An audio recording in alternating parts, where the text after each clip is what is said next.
বন্ধুরা আমার, তরুণ যুবকেরা আমার, হে আমার মুরব্বিয়ানেরা, হে যুবকেরা শুনে রেখে দেন,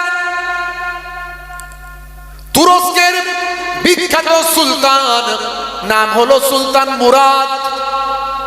হে তরুণ যুবকেরা, হে আমার মুরব্বিয়ানেরা, রাতের অন্ধকারে মাঝে মাঝে ছদ্মবেশে ধারণ করে এলাকায় এলাকায় তার রাজত্বে ঘুরে ঘুরে বেড়াতেন।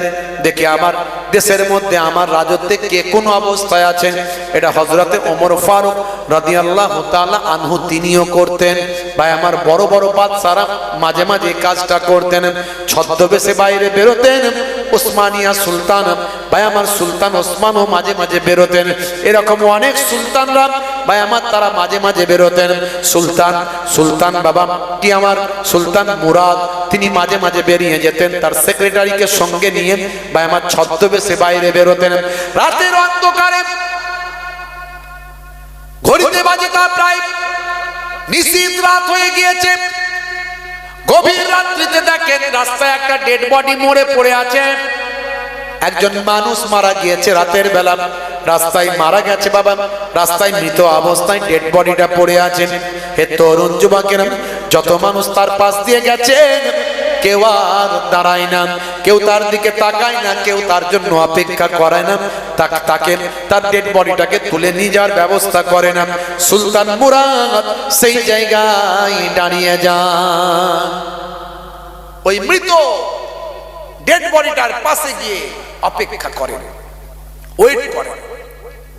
ইসলামে বলা হয়েছে যদি কেউ অসুস্থ থাকে তুমি তার সুস্থতার চেষ্টা করো, সুস্থতা করতে না পারলে অন্তত তার অসুখ বিসুখের খোঁজ খবরটাও নাও। জোরে বলুন সুবহানাল্লাহ। আল্লাহর নবী বলেন, হে তরুণ যুবকেরা, কোন ব্যক্তি যখন তার প্রতিবেশী অসুস্থ মানুষের খোঁজ খবর নিতে যায়, এই খোঁজ খবর নিতে যাওয়া মানুষটা যাতায়াতের পথে আল্লাহর মালাইকা ফারিস্তারা ওই বান্দার গুনাহ মাফির জন্য দোয়া চায়। আল্লাহর নবী বলেন, হাক্কুল মুসলিমে আলাল মুসলিমে খামস, রাদ্দুস সালাম ওয়া ইয়াদাতিল মারিজ ওয়া ইত্তিবাইল জানাইজ ওয়া ইজাবাতুদ দাওয়াত ওয়া তাসমিয়াতিল আতিস। বন্ধুরা আমার, যদি কেউ মারা যায় এই মৃত ব্যক্তির জানাজায় গিয়ে হাজির হও। অন্য হাদিসের ভিতরে এসেছে যে ব্যক্তি জানাজায় গিয়ে হাজির হবে উহুদ পাহাড় পরিমাণ আল্লাহ সব তার নামাজ আমলে লিপিবদ্ধ করে দেয়। জানাজায় শরীক হওয়া এটা হলো ফরজে কিফায়া। কিছু মানুষ যদি এলাকা থেকে হাজির হয় আর কারো গুনাহ হবে না, আর যদি সবাই বয়কট করে কেউ যাবে না তার জানাজায়, সবাইয়ের গুনাহ হবে। আর কিছু মানুষ যদি জানাজায় অংশগ্রহণ করে কারো গুনাহ হবে না, মানে সবাই বেঁচে গেল, যারা যায়নি তারাও বেঁচে গেল। এটা হচ্ছে ফরজে কিফায়া। বন্ধুরা আমার, তরুণ যুবকেরা আমার, সুলতান মুরাদ, হে তরুণ যুবকেরা, সেই সময় অপেক্ষা করলেন, ওই ডেড বডিটার পাশে চলে গেলেন। আশপাশে যে মানুষগুলো যাচ্ছিল তাদের ডাক দিলেন। সুলতান মুরাদকে তো কেউ চিনতে পারে না, তিনি ছদ্মবেশে আছেন, মুখটা ঢাকা দিয়ে আছেন, মাথাটা ঢাকা দিয়ে আছেন, পোশাকটা আলখেল্লাম, তার উপর চাদরটা পরে নিয়েছেন, কেউ তাকে চিনতে পারে না। তার সঙ্গী যারা আছেন তারা চেনে না ইনি হলেন সুলতান মুরাদ। হে তরুণ যুবকেরা, তিনি বললেন, বাবারা এই মানুষটা কখন মারা গেছে? পার্শ্ববর্তী আশপাশে যারা দোকানদার ছিল বা আশেপাশে যারা থাকতো তারা বলেন দীর্ঘ সময় মারা গেছে। তিনি জিজ্ঞাসা করলেন, আচ্ছা দীর্ঘ সময় মারা যাওয়ার পরেও একজন মুসলমানের লাশ কেন মুসলমানেরা তারা সম্মানের সঙ্গে তার বাড়িতে পৌঁছে দেয়নি, তার বাড়িতে কেন নিয়ে যায়নি? হুজুর বেয়াদবি নেবেন না, আপনি কে আপনাকে চিনি না, তবে এই মানুষটা বড় পাপী মানুষ, এই মানুষটা বড় অপরাধী মানুষ, এই মানুষটা প্রতিদিন মদখানায় যেত, এই মানুষটা প্রতিদিন জেনাখানায় যেত, প্রতিদিন জেনাখানায় গিয়ে জেনা করত। এই মানুষটার চেহারা পৃথিবীর মানুষ দেখতে চায় না। এই মানুষটা মারা যাওয়ার পরেও কেউ তার পাশে আসে না। সুলতান মুরাদ বললেন, শোনো, এই মানুষটা যত বড়ই পাপী হোক না কেন তার জন্য আল্লাহর দরবারে জবাবদিহি করবে। কিন্তু কোন মুসলমান যদি মারা যায়, মুসলমানদের দায়িত্ব হলো ইসলামী নিয়ম কানুন অনুযায়ী তাকে দাফন কাফন করা। সে যেহেতু বলেনি যে আমি আল্লাহকে মানি না, সে পাপী ছিল, সে তো ইসলাম থেকে বেরিয়ে যায়নি। এখনকার যে নাস্তিক গুলো, তাসলিমা নাসরিন, আসাদ নূর, এরা সব নাস্তিক, এরা মুসলমান নয়। এদের মারা গেলে দাফন কাফন করা চলবে না, দাফন কাফন চলবে না, কারণ এরা বলে দিয়েছে আমরা মুসলমান নয়, একমাত্র মুসলমানকেই দাফন কাফন করতে হবে। বিধান হলো এটা, সিস্টেম হলো এটা। কিন্তু এই ব্যক্তি তো আর বলে দেয়নি যে আমি মুসলমান নয়, বরং এ পাপী ছিল, ওনার কাজ করত। হে তরুণ যুবকেরা, সুলতান মুরাদ বললেন চলো আমার সঙ্গে এই ব্যক্তিকে ধরে নিয়ে তার বাড়িতে চলো, বাড়ির অ্যাড্রেসে তাকে নিয়ে চলো। ভাইরা আমার, সুলতান মুরাদ ছদ্মবেশে কয়েকজন সঙ্গী সাথীদের নিয়ে ওই ডেড বডিটা তুলে নিয়ে তার বাড়িতে পৌঁছালেন। বাড়িতে নিয়ে যাওয়ার পরে ভাই আমার সকলে পৌঁছে দিয়ে যে যার চলে গেলেন। সুলতান মুরাদ এবং তার পার্সোনাল সেক্রেটারি ছদ্মবেশে কিছু সময় সেখানে অপেক্ষা করলেন, বিষয়টাকে বোঝার চেষ্টা করলেন, কি ঘটনা জানার চেষ্টা করলেন। সেই সময় ওই ব্যক্তির স্ত্রী ঝরঝর করে কাঁদতে কাঁদতে বললেন, আজকে আমি আপনাকে সাক্ষী দিচ্ছি, হে আমার প্রিয়তম স্বামী, আপনি একজন আল্লাহর ওলি বান্দা। জোরে হবে না? আমি আপনাকে আজকে সাক্ষী দিচ্ছি আপনি একজন আল্লাহর ওলি। সুলতান মুরাদকে সে চেনে না, তার স্ত্রী, কিন্তু সুলতান মুরাদ ওই মৃত ডেড বডির স্ত্রীর কথা শুনে অবাক। সারা দুনিয়ার লোক বলে এত বড় পাপী, আর বউ বলে আল্লাহর ওলি। তখন তিনি জিজ্ঞাসা করলেন, মা একটা কথা বলবো? অনেক মানুষ জুটে গেছে, অনেক মহিলারা আছে, তার মাঝখান থেকে সুলতান মুরাদ আওয়াজ দিয়ে বলছেন, মা একটা কথা বলবো? এই মানুষটাকে সারা এলাকার লোক বলে এই মানুষটা বিশাল বড় একজন মাতাল, প্রত্যেক দিন মদ খানায় যেত, প্রত্যেক দিন জেনাখানায় যেত, এত বড় একজন জেনাখোর। আর তুমি কেমন করে বলছো মা যে এই মানুষটা একজন আল্লাহর ওলি? সেই সময় ওই মানুষটির স্ত্রী চোখ ভরা পানি নিয়ে কাঁদতে কাঁদতে বলেছিলেন, আপনাকে আমি চিনি না, আপনাকে আমি জানি না, তবে আপনি যেটা বললেন এটা সত্য। আমার স্বামী প্রতিদিন মদখানায় যেতেন, আমার স্বামী প্রতিদিন জেনাখানায় ব্যভিচারালয় ওই ব্যভিচারখানা সেখানে চলে যেত আমার স্বামী। তবে শুনে রেখে দেন, জেনে রেখে দেন, পৃথিবীর মানুষ কেউ কিছু জানে না, আমি তার স্ত্রী, আমি কেবলমাত্র আসল রহস্য জানি। আমার স্বামী প্রতিদিন রাতের বেলা মদখানায় যেতেন, মদখানায় গিয়ে কিছু যতগুলো পারতেন, তার যতটা পয়সা থাকতো সেই পয়সা দিয়ে মদের বোতলগুলো কিনে তিনি বাড়িতে নিয়ে আসতেন। রাস্তায় আসার সময় মদের বোতল যখন ধরে ধরে নিয়ে আসে, লোকেরা দেখে বড় গালমন্দ করে, তুই মরে গেলে তোর সঙ্গে মিশবো না, তুই মরে গেলে তোর জানাজায় যাব না, তুই মরে গেলে তোকে মুসলমানদের কবরে দাফন করব না, তুই মরে গেলে তোকে কাফনের লাশটা, তোর লাশটাতে কোনো কাফন পরাবো না। সে বলতো, শোনো, কেউ আমার জানাজায় আসুক বা নাই আসুক, শুনে রেখে দাও, আমি যখন মারা যাব সেই জামানার সবচেয়ে বড় বাদশাহ, সবচেয়ে বড় আল্লাহর ওলিরা এবং আলেম ওলামারা আমার জানাজায় অংশ নেবে। এই কথাটা তিনি বলতেন। শুনে রেখে দিন বাবা, আমার স্বামী প্রতিদিন মদখানায় যেতেন, যতগুলো তার পয়সা থাকতো, ইনকামের পয়সা, সংসার খরচ করার পরে যেটুকু তার পয়সা বেঁচে থাকতো, সেই পয়সা দিয়ে মদের বোতলগুলো কিনে আনতেন। পৃথিবীর মানুষকে তিনি জানতে দিতেন না কেন তিনি কিনতেন। তিনি বাড়িতে নিয়ে এসে সেগুলো, ওই মদগুলো ভেঙে, কাচের বোতলগুলো ভেঙে মদগুলো ফেলে মাটিতে পুঁতে দিতেন। আর আমাকে বলতেন, জানো হে আমার প্রিয়তমা স্ত্রী, শুনে রেখে দাও, আজকে আমি অনেকগুলো মদের বোতল কিনেছি, অনেকগুলো মুসলমানের যুবককে মদ খাওয়া থেকে বিরত রাখতে পেরেছি। আমি চলে যেতাম,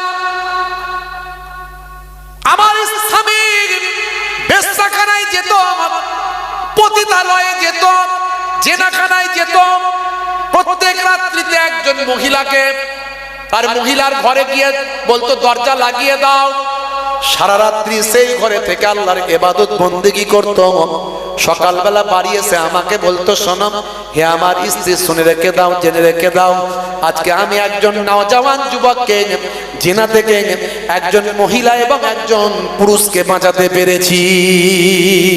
এইভাবে তিনি প্রায় প্রায় চেষ্টা করতেন আর বলতেন, লোকে আমাকে খারাপ বলেন, কেউ আমার জানাজায় অংশ নেবে না, কেউ আমাকে মাটি দেবে না, কাফন দেবে না, তবে আমার বিশ্বাস যদি আমি ভালো কাজ করি সেই জামানার সবচেয়ে বড় বাদশাহ এবং আলেম ওলামা আল্লাহর ওলিরা আমার জানাজায় অংশ নেবেন। এমন কথা শুনে ছদ্মবেশে থাকা সুলতান মুরাদ সেই সময় বললেন, শোনো হো মা, কেঁদো না, কেঁদো না মা, তোমার স্বামীর দোয়া কবুল হয়েছে। এই জামানার সবচেয়ে বড় সুলতান আমি ছাড়ার অন্য কেউ নয়, আমি হলাম সুলতান মুরাদ, তোমার স্বামীর সামনে হাজির আছি। আমি কথা দিলাম তোমার স্বামীর জানাজার নামাজ আমি সুলতান মুরাদ আমি দাঁড়িয়ে থেকে পড়ব। আর এই জামানার যত আলেম ওলামা আল্লাহওয়ালা মানুষদের খবর দেব, তোমার স্বামীর শেষ ইচ্ছাটা পূরণ হবে, তোমার স্বামীর জানাজায় আল্লাহওয়ালা নেক মানুষদের আগমন ঘটবে। ভাইরা আমার, তরুণ যুবকেরা, আপনি নামাজ পড়ছেন, ভাবছেন আমি বিরাট বড় আল্লাহর ওলি হয়ে গেছি। কত নামাজি দেখবেন, কত দাঁড়িওয়ালা হাজি সাহেব দেখছেন না, হজের ব্যবসা করছিল, 50,000 টাকা করে নিয়ে, কয়েক কোটি টাকা নিয়ে, নাম বলা দরকার, আমি ওটা বলেন কি বলছে, কাজ করবেন না বাবা, 50,000 টাকা করে নিয়ে কোটি কোটি টাকা নিয়ে হাওয়া। এরকম একটা ঘটনা নয়, এরকম একটা ঘটনা নয়। হজ নিয়ে যারা এরকম 2 নম্বরই করছে, এরা তো নামাজি নাকি, আবার কতবার করে হাজি বলেন তো? আপনি কি ভাবছেন অত সহজ নয়। আত্তাকওয়া হা হোনা, আল্লাহর নবী বলেছে তাকওয়াটা এখানে আছে, যার এখানটা ভালো তার সারা শরীরটা ভালো, আর যার এখানটা খারাপ তার সারা শরীরটা খারাপ। অত সহজ নয়। নামাজ, রোজা, হজ, যাকাত, কালেমা, জিকির, ফিকির এগুলো তো পরীক্ষা, এগুলো আপনার পড়াশোনা, যেমন পড়াশোনা করবেন তেমন নাম্বার পাবেন, কিন্তু রোল নাম্বার হলো এখানটা ঈমান, বিশ্বাস। এই বিশ্বাসে যদি গন্ডগোল হয় সব বরবাদ হয়ে গেল। রোল নাম্বার ফাঁকা, খাতা ভর্তি লেখা, মাস্টার খাতা দেখবে না, পরীক্ষায় পাস হবে না। ও নামাজ, রোজা, হজ, যাকাত সব হয়ে গেল, কোনো কাজে লাগবে না। আগে রোল নাম্বার ঈমান। বাপজি আমার, এই জন্য আল্লাহর নবী বলেছেন মুসলমান সকালবেলা মুমিন থাকবে, সন্ধ্যাবেলা কাফের হয়ে যাবে। সন্ধ্যাবেলা মুমিন থাকবে, সকালবেলা কাফের হয়ে যাবে। তারা দিনকে বিক্রি করে দেবে দুনিয়ার পরিবর্তে। তাই বাপজি আমার, একটুখানি আমাদেরকে আল্লাহ করে, এখানে সব বসিরহাট এলাকার মানুষ, আল্লাহ করে আল্লামা হুজুরের সোহবতের পাশে থাকা মানুষ, বসিরহাট ভাই আমার, মৌলানা বাগের আশপাশের মানুষ, আমার নানাজানদের ভালোবাসার মানুষ, মুজাদ্দুজ্জামানের ভালোবাসার মানুষ, জ্ঞানী মানুষ, আপনাদেরকে নতুন করে ওয়াজ করতে লাগে না, সবাই মাশাআল্লাহ বক্তা। যদি স্টেজে তুলে দেওয়া হয় আপনিও দুটো ঘটনা বলে দেবেন, একটা দাদা হুজুরের ঘটনা, একটা খাজা হুজুরের ঘটনা। জি জি, খাজা হুজুর ইশারা করলো, পাথর রয়ে গেল, আর দাদা হুজুর ট্রেনের সামনে থেকে আল্লাহ বললো, মানুষটা দিগবাজি খেয়ে উঠে চলে গেল। নারী তাকবীর, আল্লাহু আকবার। আপনি দুটো ঘটনা সুন্দর করে বলবেন, 1 ঘন্টা 1.5 ঘন্টা কাটবে, কোনো অসুবিধা নেই। ওয়াজ সবাই করতে পারে বাপেরা আমার, কিন্তু আপনাকে আমাকে গ্রহণ করা, মেনে চলাটা বড় কঠিন কাজ, সে মেনে চলতে হবে। ভাইয়েরা আমার, আলোচনা বেশি লম্বা চওড়া নয়, আজকে আমরা একটু ইমানি পরীক্ষা দিই। এই যে জান্নাতের বাগান আলোচনা হচ্ছে, ওয়াজ নাসিহাত হচ্ছে, আগামী বছর আবার অন্য কোনো আলেম ওলামা হুজুররা আসবে, তারা এসে আবার সুন্দর করে বোঝানোর চেষ্টা করবে, কোরআন হাদিসের কথা বলবে, আমাদের ইমানকে মজবুত করবে। এই জায়গায় সহযোগিতা করা আমাদের নৈতিক দায়িত্ব, এটাও আমাদের কর্তব্য। আমরা যে প্রকৃত ইমানদার, আমাদের হৃদয়টা যে ভালো, আমাদের মনটা তাকওয়াটা যে ঠিক আছে, তার প্রমাণ আমি আপনাদের কাছে বলবো। আগামী বছর এই জান্নাতের বাগানটা কায়েম করার জন্য আমি প্রথমে একজন বাপজিকে চাইবো, একজন, পাক পাঞ্জাতনকে ভালোবেসে পাক পাঞ্জাতনকে ভালোবেসে, আহলে বায়াতকে ভালোবেসে আল্লাহর নবীর কলিজার টুকরা কন্যা আম্মাজান ফাতেমা জোহরা রাদিয়াল্লাহু তাআলা আনহা, আল্লাহর নবীর জামাতা শের খোদা আসাদুল্লাহিল গালিব হযরত আলী মুর্তজা কারামাল্লাহু ওয়াজহু, আল্লাহর নবীর দুইজন জামাতা, দুইজন নাতি নওয়াসায়ে রাসূল হযরত ইমাম হাসান, ইমাম হুসাইন রাদিয়াল্লাহু তাআলা আনহুমা, এই পাঁচজন হলেন পাক পবিত্র আহলে বায়াত।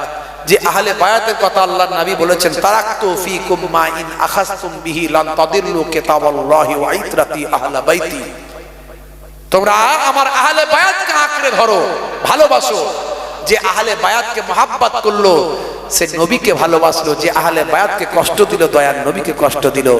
আহলে বায়াতের জন্য ভাই আমার ওই আপনার কারবালার ময়দানে ইমাম হুসাইনের জন্য তারা নিজেদের জীবনকে উৎসর্গ করেছে। সেই আহলে বায়াতকে ভালোবেসে ভাই আমার যাদের অন্তরে আহলে বায়াতের প্রেম আছে তারা কঠিন আশিক হয়, মহাব্বত ওয়ালা হয়। আর আহলে বায়াতের প্রেম থাকলে আপনার কোনো চিন্তা নাই। জি হ্যাঁ ভাইরা আমার, কাল কিয়ামতের দিনে সুপারিশ সাফাতি পাবেন, আহলে বায়াতের সঙ্গে আল্লাহ জান্নাতি করবেন। সেই আহলে বায়াতের প্রেমিক একজন মানুষকে কি পাওয়া যাবে? কারবারি ভাই, ব্যবসায়ী ভাই, আমার তরুণ যুবক ভাই, নবী প্রেমিক, আহলে বায়াতের প্রেমিক, পাক পাঞ্জাতনের ভালোবাসা অন্তরে আছে। যাদের অন্তরে থাকে তাদের অন্তরটা আহলে বায়াতের ইশকের আগুনে জ্বলতে থাকে। তারা পয়সা দেওয়া তো দূরের কথা, নিজেদের জীবন পর্যন্ত দিতে পারে আহলে বায়াতের জন্য। আছেন একজন বান্দা নবীর আশিক, আহলে বায়াতের প্রেমিক, 5005 টাকা বলতে পারেন। একজন কেউ আছেন 5005 টাকা বলনে ওয়ালা? আমি সবাইকে চাই না, আল্লাহ যাকে দেওয়ার ক্ষমতা দিয়েছে সেই দিতে পারবে।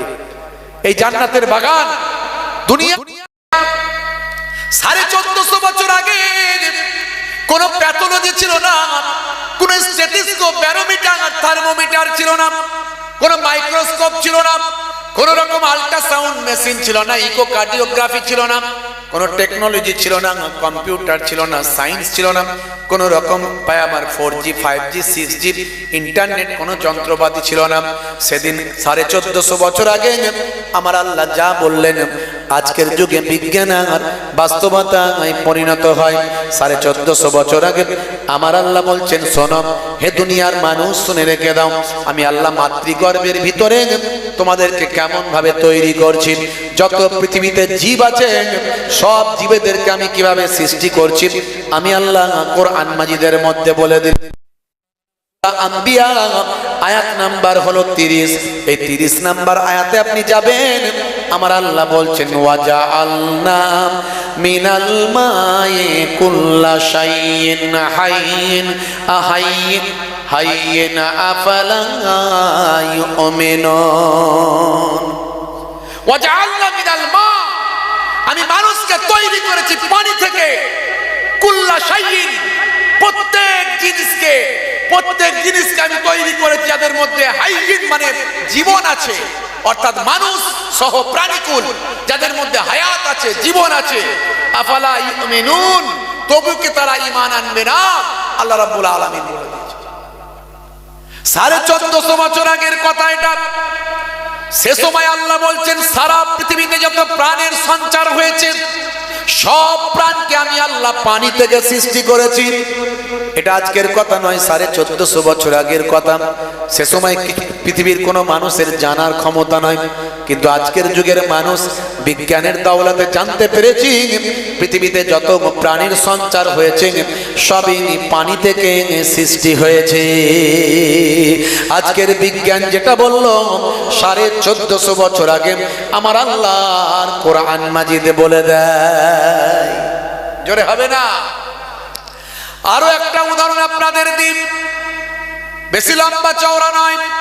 এর আগে আমি বলেছি বিশ্ব ব্রহ্মাণ্ড তৈরির রহস্য, এই যে পৃথিবী আকাশ তৈরি হয়েছে, একে বিজ্ঞানীরা তাদের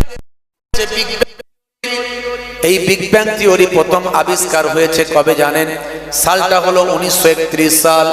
এই 1931 সালে পৃথিবী বিখ্যাত একজন জ্যোতির্বিদ, নাম হলো মিস্টার জর্জ লেমিন্টন। এই মিস্টার জর্জ লেমিন্টন তিনি প্রথম বিগ ব্যাং থিওরি আবিষ্কার করলেন। এই বিগ ব্যাং থিওরিতে তিনি বললেন বিশ্ব ব্রহ্মাণ্ড কেমন করে সৃষ্টি হয়েছে, বিশ্ব ব্রহ্মাণ্ড কেমন করে সৃষ্টি হয়েছে তিনি বললেন। তিনি সেখানে বললেন, কি বললেন? তিনি তার থিওরিতে গবেষণা করে বললেন আকাশ জমিন যা কিছু আছে বিশ্ব ব্রহ্মাণ্ড সব একত্রিত অবস্থায় ছিল, মিলিত অবস্থায় ছিল। হে তরুণ যুবকেরা, সেই মিলিত অবস্থায় থাকার পরে তার উপর একটা মহা বিস্ফোরণ হলো। এই বিস্ফোরণ হওয়ার পরে আকাশ আকাশের জায়গায় চলে গেল, পৃথিবী পৃথিবীর জায়গায় চলে এলো, জমিন আসমান সব আলাদা আলাদা হয়ে গেল। আসমানের উপর সূর্য নক্ষত্র গ্রহ উপগ্রহ সব আলাদা আলাদা চলে গেল। হে তরুণ যুবকেরা, এর নাম হলো বিগ ব্যাং থিওরি, আর এর নাম হলো বিশ্ব ব্রহ্মাণ্ড তৈরি হওয়ার রহস্য। এটা তিনি আবিষ্কার করলেন কবে? সালটা হলো 1931 সাল। যিনি আবিষ্কার করেছেন তার নাম হলো মিস্টার জর্জ লেমিন্টন, জ্যোতির্বিদ, বিখ্যাত জ্যোতির্বিদ। গবেষণা করে বললেন, হে তরুণ যুবকেরা, এই গবেষণা প্রকাশ পাওয়ার পরে মুসলিম বিশেষজ্ঞরা, কোরআনের পণ্ডিতেরা, মুসলমানদের বড় বড় বিজ্ঞানীরা তারা বলল আজকে যে গবেষণাটা হলো বিশ্ব ব্রহ্মাণ্ড রহস্যের গবেষণা, এই বিশ্ব ব্রহ্মাণ্ড তৈরির যে গবেষণা আজকে হয়েছে, এই বিগ ব্যাং থিওরি যেটা আবিষ্কার হয়েছে, এই আবিষ্কার হওয়ার পরে আমরা জানতে পারি 1450 বছর আগে এই বিগ ব্যাং থিওরিটাও আল্লাহর কোরআনে লিপিবদ্ধ আছে। জোরে হবে না? যদি বলেন কোথায়? হে তরুণ যুবকেরা, তারা খুঁজে দেখিয়ে দিয়েছে, কোরআন মাজিদ খুলুন। কোরআন মাজিদের একটা সূরা আছে, সূরাটার নাম হলো সূরা আম্বিয়া। এই সূরা আম্বিয়ার 30 নম্বর আয়াতে যাবেন, প্রথম থেকে আপনি পড়বেন, নিশ্চয় আপনি পাবেন। এখানে আমার আল্লাহ বলছেন, আওয়ালাম ইয়ারাল্লাযীনা কাফারু আন্নাস সামাওয়াতি ওয়াল আরদা কানাতা রাতকান ফাফাতাকনাহুমা। আমার আল্লাহ বলছেন, আওয়ালাম ইয়ারাল্লাযীনা কাফারু, অবিশ্বাসীরা কি বিশ্বাস করে না? অবিশ্বাসীরা কি ভেবে দেখে না? আন্নাস সামাওয়াতি ওয়াল আরদ, নিশ্চয় আকাশ এবং জমিন, নিশ্চয় আকাশ এবং জমিন। আমার আল্লাহ বলছেন অবিশ্বাসীরা কি ভেবে দেখে না? অবিশ্বাসীরা কি লক্ষ্য করে না, দেখে না? নিশ্চয় আকাশ এবং জমিন কানাতা রাতকান, আকাশ এবং জমিন মিলিত অবস্থায় ছিল। আল্লাহ নিজে 1450 বছর আগে বলছেন জমিন এবং আসমান সব কিছু একত্রিত অবস্থায় ছিল। ফাফাতাকনাহুমা, আমি আল্লাহ তাদেরকে পৃথক করে দিয়েছি। মিলছে না মেলেনি? বলেন মিলছে না মেলেনি? মিলে যাচ্ছে। যা 1450 বছর আগে আল্লাহর কোরআনে নবীর হাদিসে যা বলা হয়েছে আজকের যুগে সব বিজ্ঞান আর বাস্তবতায় প্রমাণিত। কোরআন যদি সত্য বলে প্রমাণ হয়, আল্লাহ সত্য, নবী সত্য, যে কোনো সময় আমার আপনার ঈমানকে নষ্ট করে দেবে। এত নাস্তিকের উৎপাত হয়েছে এখন, আপনাকে এমন এমন প্রশ্ন করবে আপনি উত্তর দিতে পারবেন না।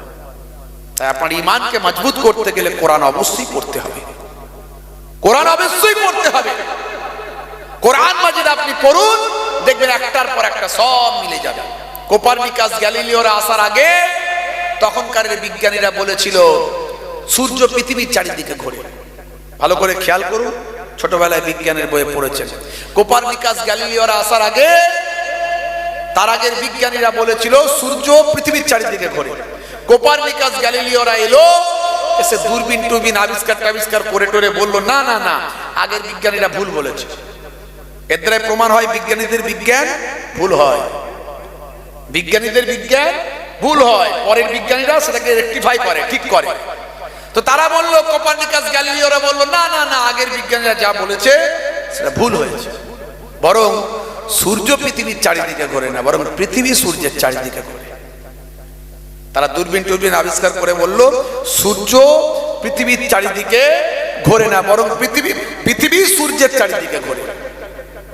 এতগুলো বছর কেটে গেল, এবার নাসা তৈরি হলো, আমেরিকা তৈরি করলো নাসা, আমাদের ইন্ডিয়া তৈরি করলো ইসরো, সব বিজ্ঞানীদের সেখানে কি বলবো গবেষণা কেন্দ্র তৈরি করলো। তাদের গবেষণা, তাদের জ্যোতির্বিদরা তারা গবেষণা করে বলে দূর বাবু, আগে যা বলেছে সবই ভুল, কোনোটাই ঠিক নয়। কোপার্নিকাসের আগেরটাও ঠিক নয় আর এদেরটাও ঠিক নয়। ও কেউ কারো চারিদিকে ঘুরছে না রে ভাই, যে যার নিজের লাইনে ঘুরছে। চাঁদও লাইনে ঘুরছে, সূর্যও ঘুরছে, কেউ কারো চারিদিকে ঘোরেনি, সব যে যার নিজের মতো ঘুরছে। মুসলিম গবেষকরা বললো এটাই তো কোরআনে লেখা আছে। তাই নাকি? বলে হ্যাঁ, কোথায় আছে? বলে সূরা রহমান খোলো। সূরা রহমান খোলার পর দেখা গেল সেখান থেকে কয়েকটা লাইন পড়ার পরে আপনি পাবেন আশ-শামসু ওয়াল কামারু বিহুসবান, সূর্য এবং চন্দ্র যে যার নিজের কক্ষপথে ঘুরে বেড়ায়। দেখেছেন? আমার আল্লাহ সব বলে দিয়েছে। হে তরুণ যুবকেরা, হে আমার বন্ধুরা, হে আমার মুরব্বিয়ানিরা, শুনে রেখে দিন বাবা। আল্লাহ বলছেন বান্দারে, আমি তোমাদের জন্য সব কিছু নিয়ামত দিয়েছি, তোমাদের জন্য সব কিছুকে আমি আল্লাহ সৃষ্টি করেছি। হে দুনিয়ার মানুষ শুনে রেখে দাও, তোমাদের ক্ষুধা লাগলে আমি আল্লাহ খাওয়াই, ক্ষুধা লাগলে কে খাওয়ায়? আল্লাহ বলছেন হে দুনিয়ার মানুষ শুনে রেখে যাও, আল্লাযী আত'আমাহুম মিন জু'ইন ওয়া আমানাহুম মিন খাউফ। ক্ষুধা লাগলে আমি আল্লাহই তো খাওয়াই, আর যখন ভয় পাও, ভীত হও যখন, আমি আল্লাহ তোমাদের ভয়টা রক্ষা করি, ভয় থেকে তোমাদেরকে বাঁচিয়ে দিই, ভয়টা তোমাদের হৃদয় থেকে আমি আল্লাহ দূর করে দিই। তোমরা করোনার ভয় পেয়েছিলেন, আমি আল্লাহ করোনার ভয়টা দূর করেছিলাম। তোমরা আরো বিভিন্ন রকম এনআরসির ভয় পেয়েছিলেন, আমি আল্লাহ এনআরসির ভয়টাও দূর করেছিলাম। এসআইআর শুরু হওয়ার আগে অনেক ভয়, এসআইআরটা মোটামুটি হয়ে গেল, ভয়টা এখন কম আছে না বেড়েছে? কমেছে না বেড়েছে? ভয় মোটামুটি কম, কারণ আমরা সব বুঝে গেছি লাইন যে আমাদের নাম কাটার ক্ষমতা নাই। প্রথম ভাবছিলাম ইচ্ছা করে মনে হয় কেটে দেবে না, কি দেব, তাহলে ভয় ছিল, জোর করে কেটে দিলে কিছু করার ক্ষমতা নেই। তাদের হাতে রাজশক্তি, তাদের হাতে রাজশক্তি, বুঝতে পারছে ভাইরা আমার, তরুণ যুবকেরা আমার, মুরব্বিয়ানেরা আমার। আপনার মনে হবে তাহলে আমরা মুসলমানরা কি করছি, আমরা রাজশক্তি নিতে পারছি না কেন? সারা ভারতবর্ষে 100 জনের 14 জন আমরা মুসলমান, এই 14 জন কখনো একসঙ্গে মিলিত হয়ে রাজশক্তি পেতে পারে না। আর আমরা এই 14 জন যদি বলি আমাদেরকে ভোট দাও, 86 জন অমুসলিম হিন্দু ভাই আমাদের কেন ভোট দেবে? বলে আমাদের কি ভোট দেওয়ার লোক নাই নাকি? তাই মুসলমানদের রাজশক্তি ভারতবর্ষে পাওয়া অসম্ভব বলা যেতে পারে। শুধু তাই নয়, যারা কংগ্রেস সরকারের আমলে কেন্দ্র সরকারের অনেক মন্ত্রী টন্ত্রী মুসলমান ছিল, কিন্তু এই বিজেপি সরকার আসার পরে একটাও কাউকে আর রাখেনি। তাদের পরিকল্পনা হলো হিন্দু রাষ্ট্র করবে বলছে। তা আমি তো এর আগে বলেছি যে হিন্দু রাষ্ট্র হতে আর বাকি কোথায় আছে? কারণ ভারতবর্ষের সবকটা রাজ্যের মুখ্যমন্ত্রী, শুধু জম্মু কাশ্মীর ছাড়া সবকটা রাজ্যের মুখ্যমন্ত্রী হিন্দু সম্প্রদায়ের মানুষ, সবকটা রাজ্যপাল হিন্দু সম্প্রদায়ের মানুষ, প্রধানমন্ত্রী, রাষ্ট্রপতি হিন্দু সম্প্রদায়ের মানুষ, যত জেলার ডিএম আছে তার 95 থেকে 97% হিন্দু সম্প্রদায়ের মানুষ। তাহলে হিন্দু রাষ্ট্র হতে বাকি আছে কোথায়? খালি ঘোষণাটা তো করলেই হয়, তো করে দিন না ভাই, অসুবিধা তো কিছু নাই, করে দিন। করে দিলেই এজেন্ডা শেষ হয়ে যাবে, আর ওটা নিয়ে বলতে পারবেন না বাবরি বাবরি বাবরি। সে বাবরি নিয়ে আর বলার কিছু নাই, আছে বাবরি মসজিদ নিয়ে বলার কিছু আছে, আর বলার কিছু নাই। এখন বাবরি মসজিদকে নতুন করে চাগিয়ে দিয়েছে, বলছে মুর্শিদাবাদে নাকি বাবরি মসজিদ হবে আবার, শুনেছেন নিশ্চয়, বিরাট হইচই। এমনি মসজিদগুলোতে নামাজি নাই, আবার বাবরি মসজিদ করবে, এত থাকতে বাবরি মসজিদ হবে। তার মানে কি? মানে লড়াই করার চেষ্টা, লড়াই লড়াই লড়াই চাই, লড়াই করে বাঁচতে চায়। উড়িষ্যা সর্বনাশ। হ্যাঁ, ইসলাম কি এই শিক্ষা দিয়েছে? তুমি রাজনীতি করবে, ধর্মকে ব্যবহার করবে, কখনো বিজেপিতে গিয়ে প্রার্থী হবে, কখনো কংগ্রেসে, কখনো তৃণমূলে, কখনো আবার বলছে নির্দলে, আবার তুমি বলছো আমি বাবরি মসজিদ করব, বিরাট বড় ইমানদার, এমন এমন কথা বলছে যেন বিরাট বড় ইমানদার হুমায়ুন সাহেব, বুঝতে পারছো? হ্যাঁ, তোমার ইমানদারি আমরা জানি না। 92 সালে বাবরি মসজিদ ভেঙেছিল, তুমি 92 সালে তো বাবরি মসজিদটা করতে পারতে, এখানে 93 সালে করতে পারতে, এতদিন পরে মনে পড়লো? প্রায় কত বছর বলুন তো? 25 আর ওইদিকে হচ্ছে 8, 30-33 বছর পর তোমার মনে হলো যে আপনার বাবরি মসজিদ করতে হবে নাকি? আসলে তা নয়, ধর্মের রাজনীতি, মানুষকে বোকা বানিয়ে হিন্দু মুসলমানের মধ্যে লড়াই তৈরি করে, একটা অশান্তি তৈরি করে ক্ষমতায় টিকে থাকার চেষ্টা। কারণ মুর্শিদাবাদ এলাকায় প্রায় 70% মুসলমান, আর তার মধ্যে একটা বড় অংশ তারা কিন্তু অত ডিপলি গভীর চিন্তা করার মানুষ নয়। এমনি তো সেখানে কিছুদিন আগে একটা দাঙ্গা টাঙ্গা হয়েছিল, যারা উগ্রবাদী সংগঠনের উগ্রপন্থী হিন্দুত্ববাদী, উগ্র হিন্দুত্ববাদী যারা, তারা হুমায়ুন সাহেবের মাথার দাম 1 কোটি টাকা দিয়ে দিয়েছে অলরেডি। বিভিন্ন জন বিভিন্ন রকম কথা বলছে। এই অবস্থায় পশ্চিমবঙ্গের মুসলমান, আমাদের শান্তি দরকার। হিংসাকে কোনোদিন হিংসা দিয়ে জয় করা যায় না। ইসলাম শিখিয়েছে হিংসাকে প্রেম দিয়ে জয় করতে হয়। সারা পৃথিবীতে ইসলাম ছড়িয়েছে ভালোবাসা দিয়ে, প্রেম দিয়ে, মহাব্বত দিয়ে, তলোয়ার দিয়ে নয়। এক হাতে তলোয়ার আর এক হাতে কোরআন দিয়ে তারা প্রচার করছে, এটা মিথ্যা। আমার নবী মসজিদে ওয়াজ করছেন, একজন ইহুদি অমুসলিম মসজিদে এসে পেচ্ছাপ করতে শুরু করেছে। এই ওয়াজ আপনারা জানেন। সাহাবায়ে কেরামরা, ফলোয়ার্সরা উত্তেজিত হলেন, রেগে গেলেন, বেটাকে একদম তলোয়ার দিয়ে দুটুকরো করে দেব। আল্লাহর নাই বললেন, দাঁড়াও, আমি তোমাদের নেতা বসে আছি এখানে, নেতার নেতৃত্ব মানতে হবে। ইসলাম নেতৃত্ব কাকে বলে শিখিয়েছে। যদি নেতা বলতে দেখতে চান, নেতা, আপনারা তো নেতা দেখেননি। আমরা মনে করি রাজনীতির নেতাটাই নেতা। আসল নেতাটা কে জানেন? নেতার নেতৃত্ব, নেতার নেতৃত্বের শৃঙ্খলা পরায়ণতা, নেতার নেতৃত্বের সিস্টেমেটিক মেনে চলাটা, সেটা হলো নামাজের ইমাম হলো অরিজিনাল নেতা। যখন নামাজের ইমাম ইমামতি করে, নেতৃত্ব দেয়, তখন নেতৃত্ব মানে সাধারণ মানুষ। বলুন তো, যারা সাধারণ মানুষ থাকে তারা কেমন ভাবে নেতৃত্বটা মানে? একটা আওয়াজ করে, একটা উস্কুস শব্দ করে, করে না। ওই হলো নেতা। ইসলাম এই নেতাটা শিখিয়েছিল, সেটা মসজিদেও শিখিয়েছিল, বাইরেও শিখিয়েছিল। আমরা মসজিদেরটা মানি, বাইরেরটা মানি না। বাইরে তো সবাই নেতা, ভাইরা আমার।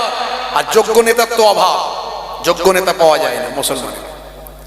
বন্ধুরা আমার, তরুণ যুবকেরা আমার, মুরব্বিয়ানেরা আমার, মুসলমান ইসলাম শিখিয়েছে।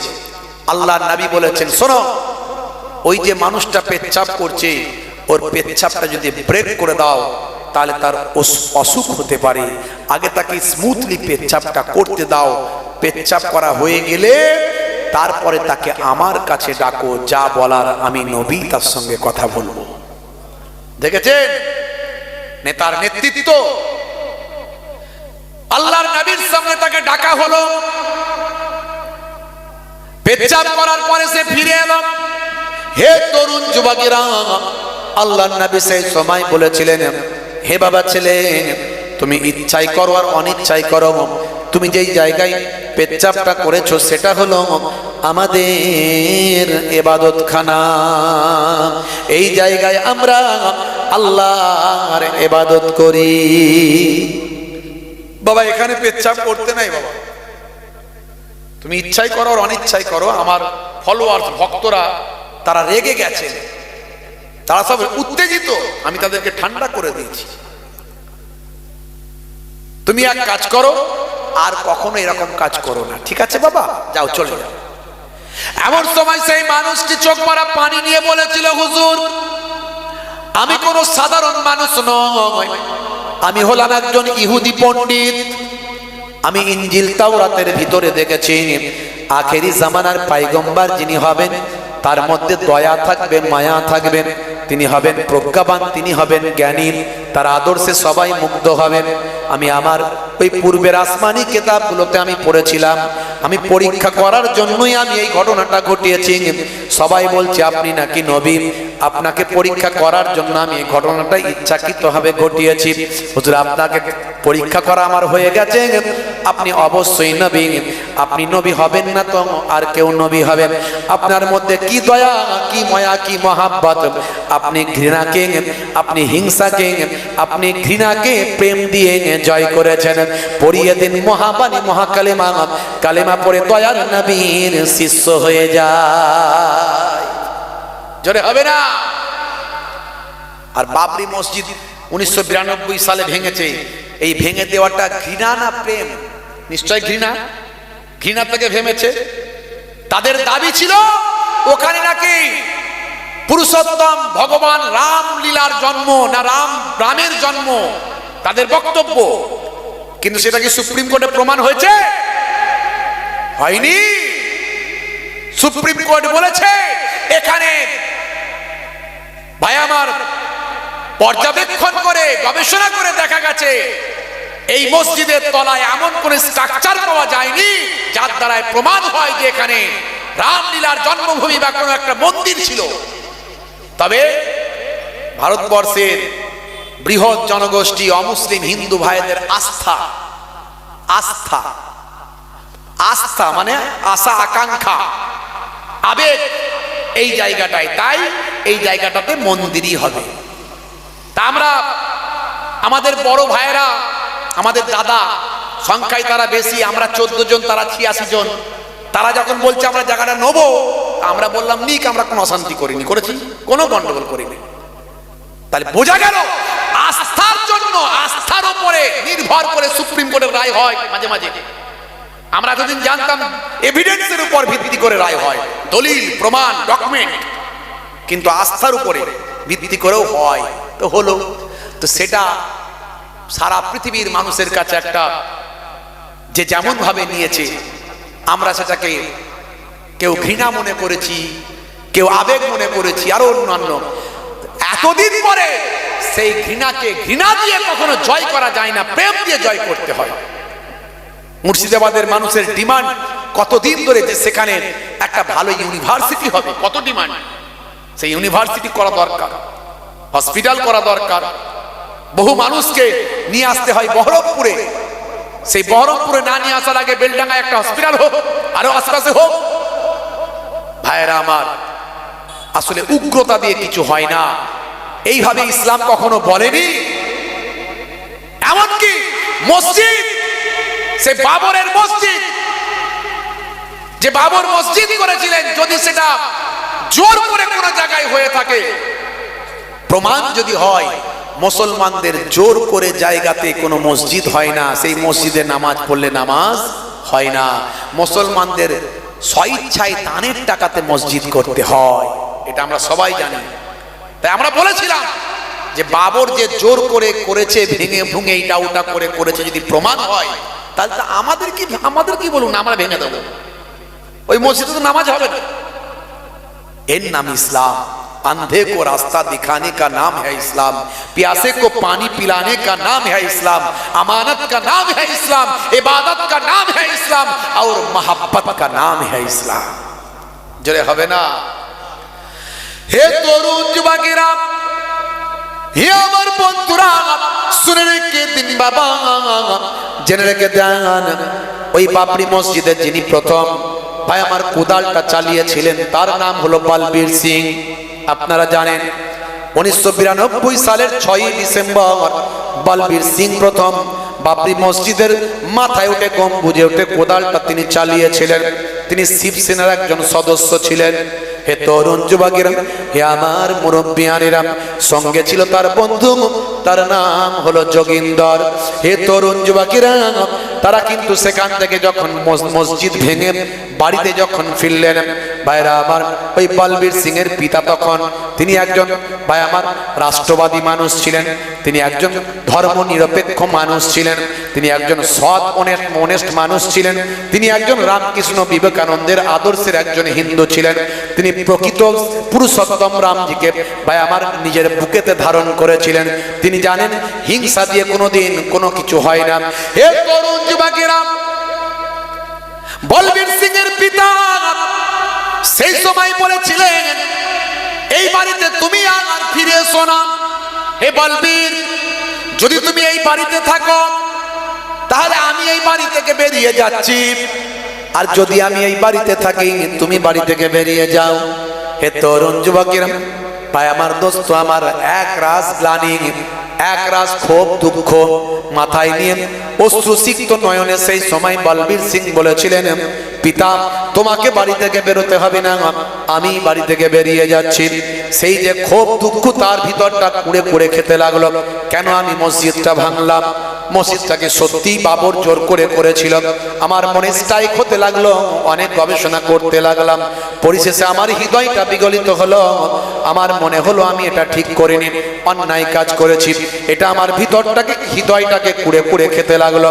ইতিমধ্যে যোগীন্দর তার বন্ধু অল্প দিনের মধ্যে পাগল হয়ে গেছে, ম্যাড হয়ে গেছে।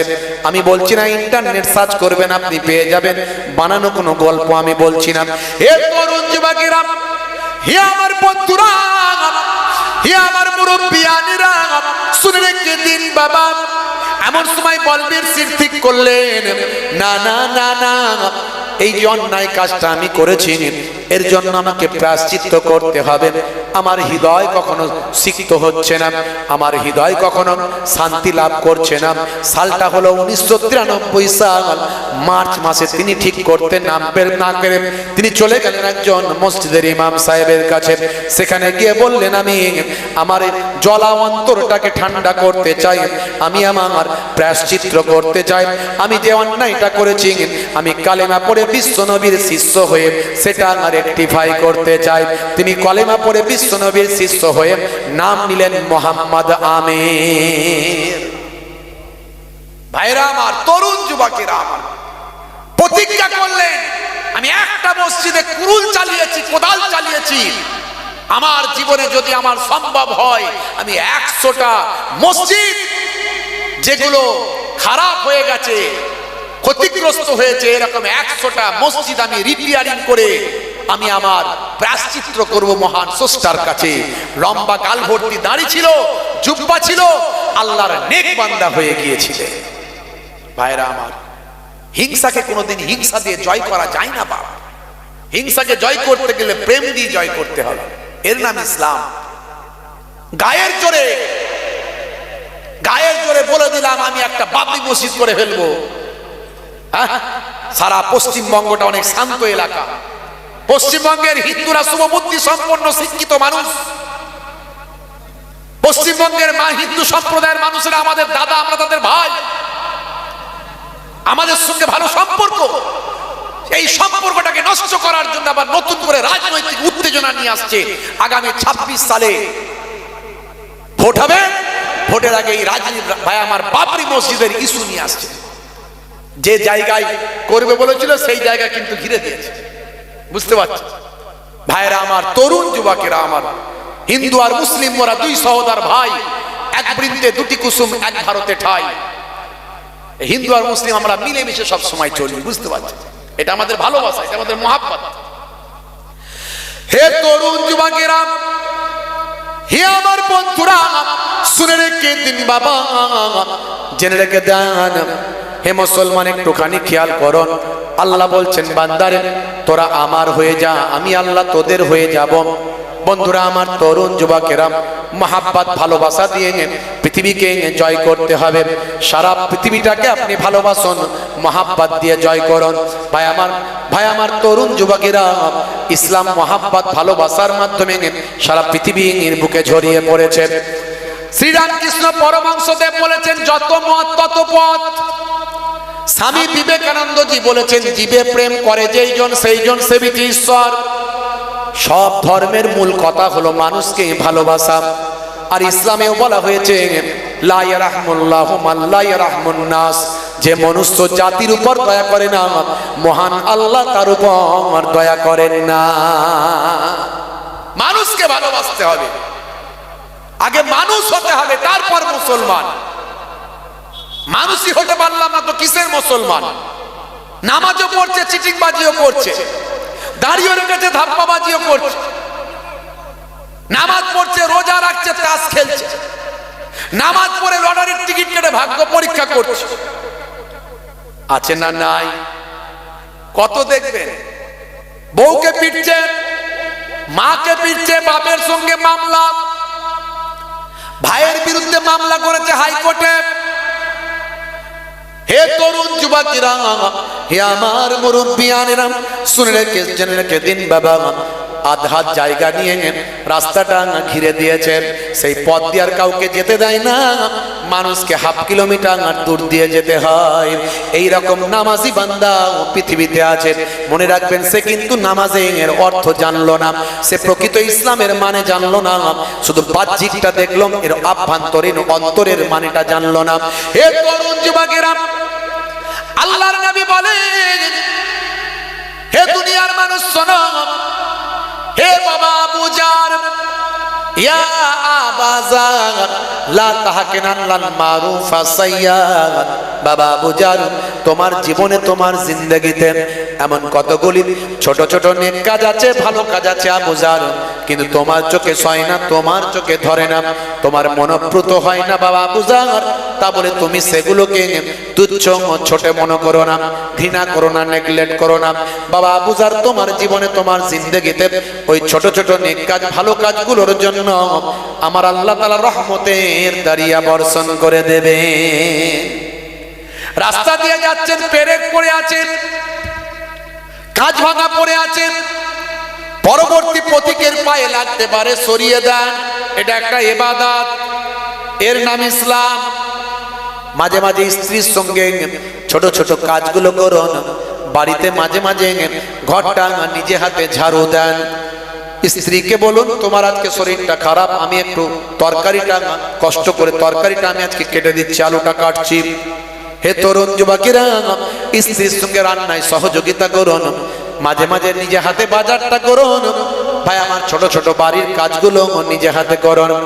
ছেঁড়া জামাটাও, হয়তো নতুন জামা, ভালো জামা কোনো কারণে ছিঁড়ে গেছে, সেই ছেঁড়া জামাটা সেলাই করে আপনি কয়েকবার পরুন, তাহলে আপনার অহংকার, তাকাব্বুরিটা বন্ধ হবে, আপনার আমিত্ব জিনিসটা কমে যাবে। ইসলাম এগুলো শিখিয়েছে। হে তরুণ যুবকেরা, বাড়িতে যদি কোনো মেহমান আসে, সেই মেহমানকে কিছু যদি না থাকে, এক গ্লাস পানি হলেও তাকে তুমি খাওয়াও। বাইরে যখন তুমি বেরোবে, কোন মুসলমান ভাইয়ের সঙ্গে দেখা হলে আসসালামু কাবলাল কালাম, কথা বলার আগে তুমি দাও সালাম। তারপরে কোন অমুসলিম, হিন্দু, খ্রিস্টান, জৈন, বৌদ্ধের সঙ্গে যদি দেখা হয়, পরিচিত মানুষ, কাকা কেমন আছো, ভালো আছো, দাদা ভালো আছো, ভাই ভালো আছিস, এই সম্পর্কটা রাখো। মনে রাখবেন, এই যে আপনি অমুসলিম ভাইদের সঙ্গেও কথা বললেন, এটা হলো আপনার ছোট্ট ইবাদত, আল্লাহর নবীর সুন্নাত, নবীর আমার তরিকা। আল্লাহর নবী বলেন, ওই ব্যক্তি মুসলমান নয় যার হাতের দ্বারায়, যার জবানের দ্বারায় কোন অপর ভাই কষ্ট পায়। আপনি ভালো করে ভাবুন, আল মুসলিমু মান সালিমাল মুসলিমুনা মিন লিসানিহি ওয়া ইয়াদিহি, ওই ব্যক্তি কোন মুসলমান নয় যার হাতের দ্বারায়, যার জবানের দ্বারা অপর ভাই কষ্ট পায়। তাহলে মুসলমান কেমন করে সন্ত্রাসবাদী হতে পারে? মুসলমান কেমন করে আতঙ্কবাদী হতে পারে?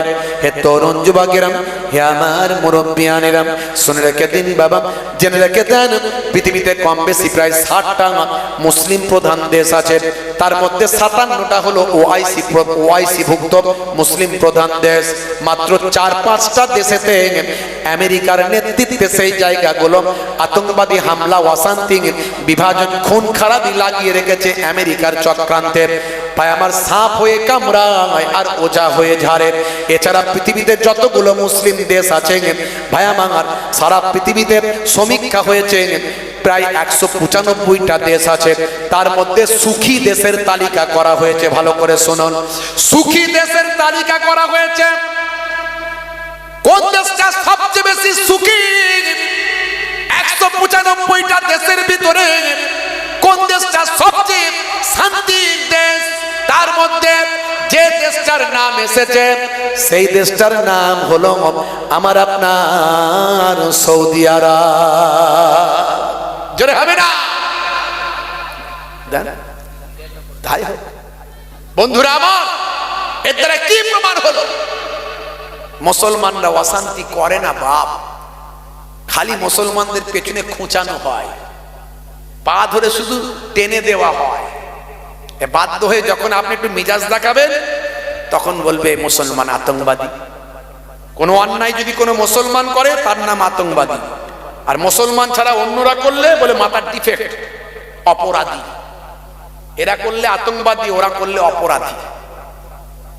এগুলো আমাদের বুঝতে হবে, বোঝাতে হবে, না হলে একদিন মহা বিপদে পড়ব। আপনার মনে হবে যে হুজুর এই কথা কেন বলছেন?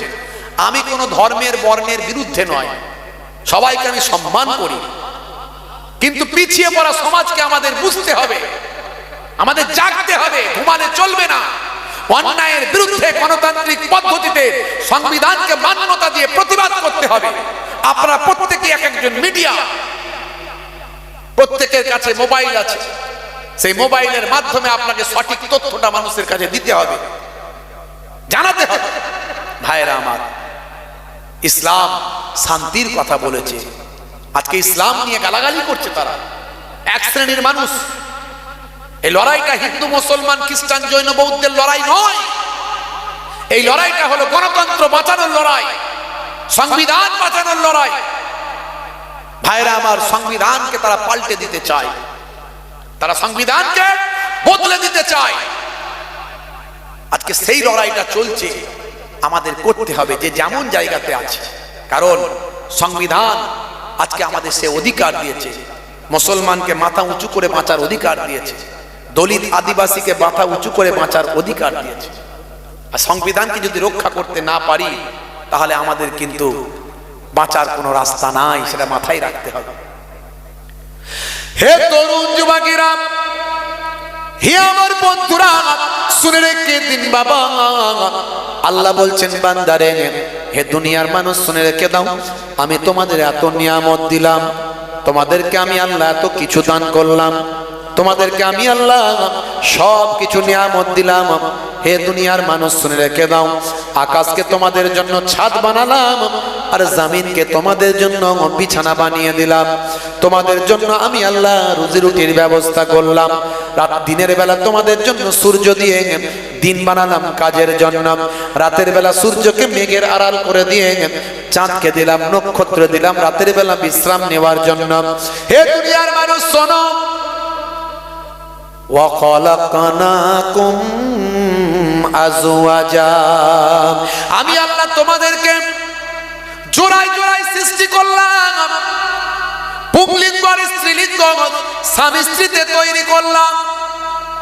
তোমাদের মধ্যে থেকেই আমি আল্লাহ বংশ বিস্তার করলাম, সন্তান সন্ততি দিলাম।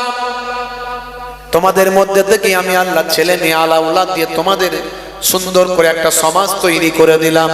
তবে মনে রেখো, হে দুনিয়ার মানুষ শুনে রেখে দাও, জেনে রেখে দাও, তোমরা তোমাদের ছেলে মেয়ে আলাউলাদ সন্তান সন্ততি পেয়ে ইয়া আইয়ুহাল্লাযীনা আমানু লা তুলহিকুম আমওয়ালুকুম ওয়ালা আওলাদুকুম আন যিকরিল্লাহ ওয়া মান ইয়াফআল যালিকা ফাউলাইকা হুমুল খাসিরুন।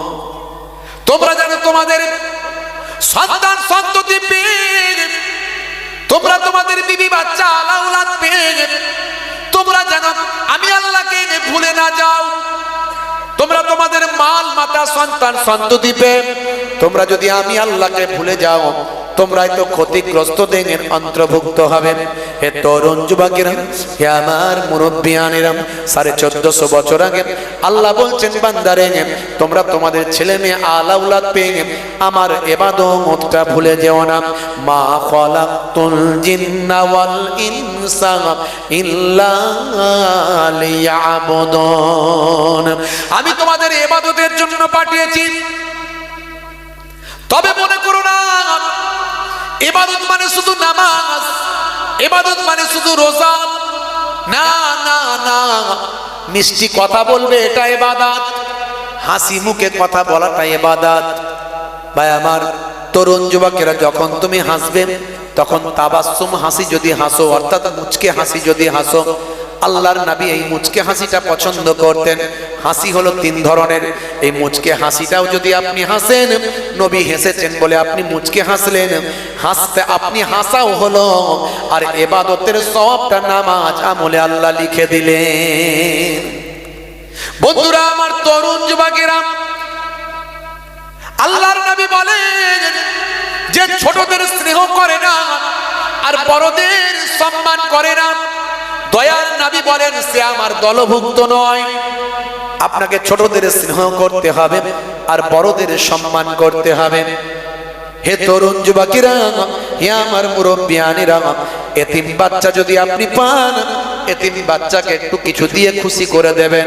এটা যদি না পারেন, আপনার ক্ষমতায় যদি না হয়, অন্তত এতিম বাচ্চার মাথায় একবার হাতটা বুলিয়ে দেবেন। এই হাতটা বোলালে নবী বলেন যতগুলো চুল আপনার হাতের তালুতে লেগেছে ততগুলো সওয়াব আল্লাহ আমার আপনার নামাজ আমলে লিপিবদ্ধ করে দেয়। জোরে হবে না? বাপ মায়ের চেহারার দিকে যদি শ্রদ্ধার নজরে একবার তাকান, প্রত্যেক দৃষ্টির বিনিময়ে আল্লাহ তাআলা এক একটা কবুল করা নফল হজের সওয়াব দান করে দেন। জোরে বলুন সুবহানাল্লাহ। দেখেছেন, এর নাম হলো ইসলাম। পিতামাতার প্রতি শ্রদ্ধা, স্ত্রীর প্রতি সম্মান প্রদর্শন, স্ত্রীর সঙ্গে সহযোগিতা করা। ভাইরা আমার, তরুণ যুবকেরা আমার, কি সুন্দর সিস্টেম ইসলাম আপনাকে আমাকে শিখিয়েছে, আমার নবী শিখিয়েছেন, আল্লাহ শিখিয়েছেন। যখন খাবেন, পরিমিত খাবার খাবেন, পেটটাকে 3টে ভাগে ভাগ করে চেটে মুচে খাবেন। খাওয়ার পরে চেটে মুচে খাবেন, আঙুল চাটবেন, খাবারটা চাটবেন, প্লেটটা চাটবেন, চেটে হাত দিয়ে চেটে খাবেন। আপনি কোটিপতি হতে পারেন, আপনার অহংকারটা নিমিষে ধ্বংস হয়ে যাবে। ইসলাম চায় আপনি অহংকারী না হন, ইসলাম চায় আপনি বিনয়ী হন। আপনি কোটি টাকার সম্পত্তির মালিক, কিন্তু পৃথিবীর মানুষ আপনাকে জানবে আপনি সমানভাবে জীবন যাপন করছেন, আপনি মানুষের সঙ্গে সমান আচরণ করছেন। আপনি বিশাল বড় জ্ঞানী মানুষ, কিন্তু আপনার আদর্শ, আপনার আখলাক নবিয়ানা তরিকা থাকবে। আল্লাহর নবী কি আখলাক দেখিয়েছে, কি চরিত্র দেখিয়েছে। এই যে আমার পূর্বে মৌলানা সাহেব বলছিলেন না, বসিরহাট হুজুর যখন যাচ্ছেন, ভাইয়া মা দাদা হুজুর কেবলার কাছে, দাদা হুজুর কেবলা উঠে দাঁড়িয়ে সম্মান করছেন। নবীর আখলাক। দাদা হুজুর মুজাদ্দিদুজ জামান, জামানার মুজাদ্দিদ। বসিরহাট হুজুরের মতো হাজারো আলেম তাকে মুজাদ্দিদ বলে স্বীকৃতি দিয়েছে। বসিরহাট আলেম খুব বড়, বসিরহাট হুজুর বড় আলেম। একজন বড় আলেম যখন আসছে, এত বড় মুজাদ্দিদুজ জামান, তিনি বসে থাকতেই পারতেন, কিচ্ছু অসুবিধা ছিল না, কিন্তু তিনি সে সম্মানটা দেখিয়েছেন, তিনি সে সম্মানটা দেখাচ্ছেন। এটা কি? এটা আমার নবীর আখলাক। তার মানে এত বড় আলেম, এত বড় ওলি, লক্ষ লক্ষ মানুষ যাকে মানে, তারপরেও তিনি একজন সাধারণ মানুষের মতো জীবন যাপন করছে। এটাই শিখিয়েছে ইসলাম, এই আখলাকটা শিখিয়েছে ইসলাম। ভাইরা আমার, তরুণ যুবকেরা আমার, মুরব্বিয়ানেরা আমার, দরুদ শরীফ আল্লাহুম্মা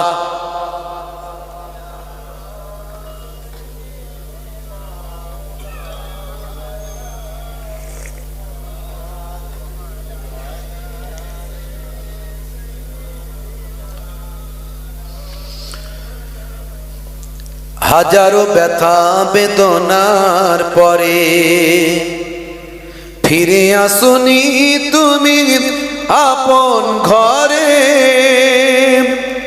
দিনের আলো তুমি ছড়িয়ে দিতে, চলে গেলে মদিনায় মক্কা ছেড়ে হে রাসূল তোমাকে ভুলি আমি কেমন করে হে রাসূল তোমাকে ভুলি আমি কেমন করে আল্লাহুম্মা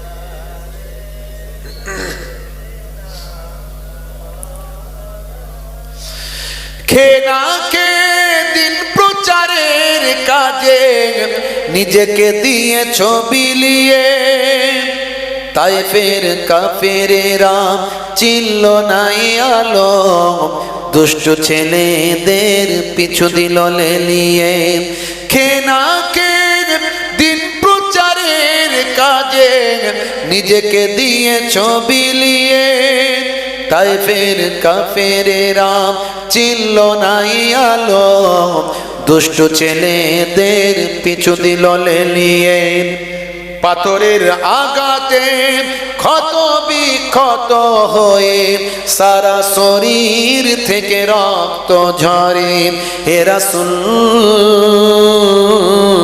তোমাকে ভুলি আমি কেমন করে হে রাসূল তোমাকে ভুলি আমি কেমন করে আল্লাহুম্মা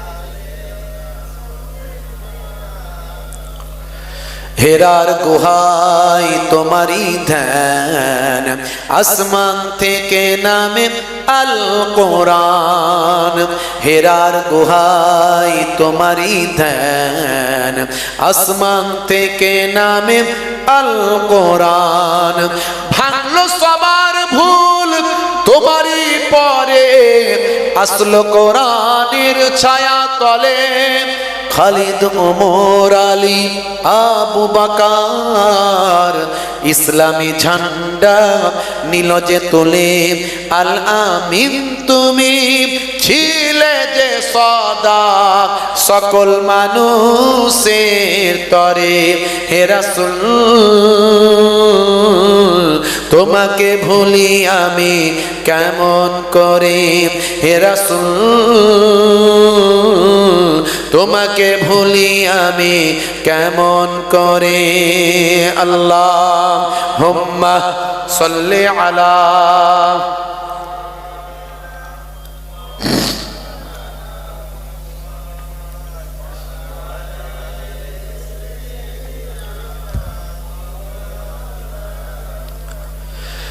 হে তরুণ যুবকেরা হে আমার বন্ধুরা শুনে রেখে দিন বাবা জেনে রেখে দেন হে মুসলমান একটু লক্ষ্য করুন আল্লাহ বললেন বান্দা তাহলে এত কিছু নিয়ামত দিলাম সব কিছু তোমার জন্যই আমি আল্লাহ সৃষ্টি করলাম তোমাকে সুন্দর করলাম লাকাদ খালাকনাল ইনসানা ফি আহসানি তাকবীম পৃথিবীতে যত প্রাণী আছে সবচেয়ে বেশি আল্লাহ বলেন হে মানুষ আমি তোমাকে সুন্দর করলাম সারা পৃথিবীতে যত প্রাণী আছে সবচেয়ে বেশি বুদ্ধিমান আমি আল্লাহ তোমাকে করলাম লাকাদ কাররামনা বানি আদম আমি আদমের আওলাদকে উচ্চ মর্যাদা সম্মান দান করলাম এত কিছু দিয়ে আল্লাহ বললেন বান্দা তোমার কাছ থেকে একটা জিনিস চেয়েছি সেটা হলো আমার তুমি ইবাদত করো